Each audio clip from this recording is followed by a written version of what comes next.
far away, hidden between silver mountains and rolling meadows. There was a quiet valley where night always seemed to shimmer.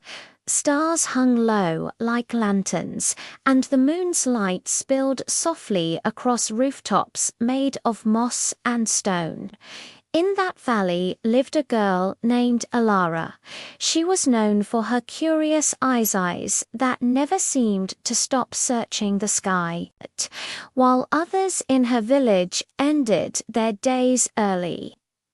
Shutting their windows tight, Elara would sit by her little window long after the candles were out. She loved how the world felt alive at night.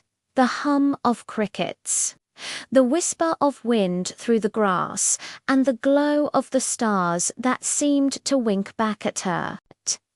Every night she whispered the same wish.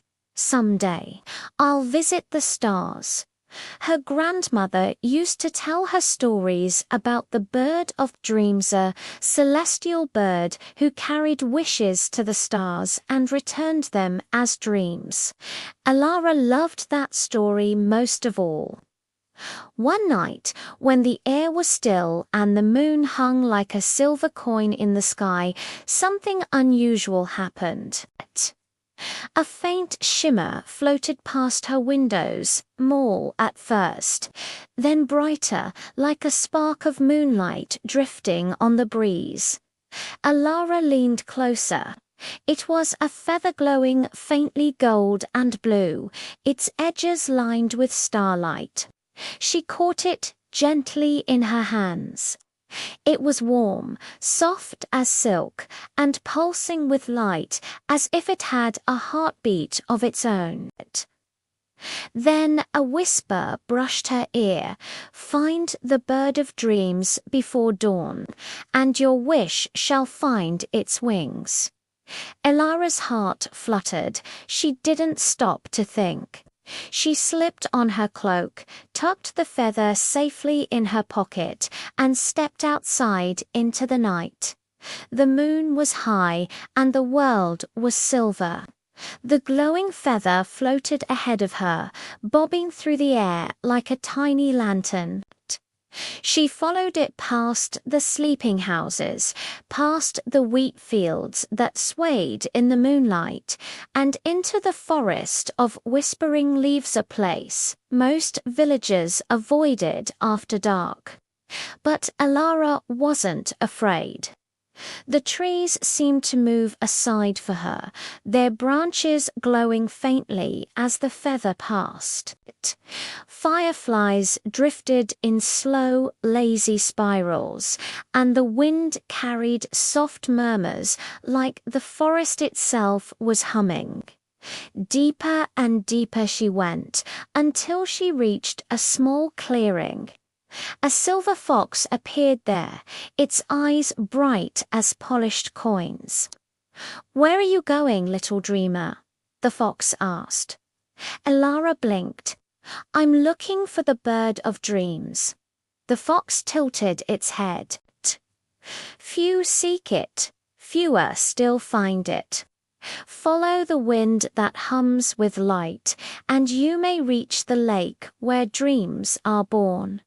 It bowed gracefully and vanished like mist. Elara followed the wind. The air grew cooler, the world quieter. Soon she heard the sound of water-soft ripples, like a lullaby. She stepped into a moonlit glade where a crystal lake stretched before her. It shimmered like liquid glass, reflecting 1,000 stars. At its center rose a tree of crystal, its branches silver and trembling, each leaf glowing faintly like a lantern, and there, perched on the highest branch, was the most breathtaking creature Elara had ever seen, the bird of dreams. Its feathers shimmered in every color she knew: sapphire, rose, emerald, gold, and each movement made the colors shift, like dawn breaking across the sky. Elara approached slowly. "Bird of dreams," she whispered, "I found your feather." The bird turned its radiant gaze toward her. "You brought it home," it said in a voice that sounded like wind and song mixed together. "Why did you follow its call, child of earth?" Elara hesitated. "Because I've always wished to visit the stars." The bird tilted its head. "And now that you stand before me, will that still be your wish?" Elara looked down at the glowing lake. She thought about the people in her village, tired farmers, weary mothers, children who no longer looked at the stars because they had forgotten how to dream. "No," she said softly. "I wish for everyone to dream again, not just at night, but when they're awaked to remember wonder, hope, and kindness."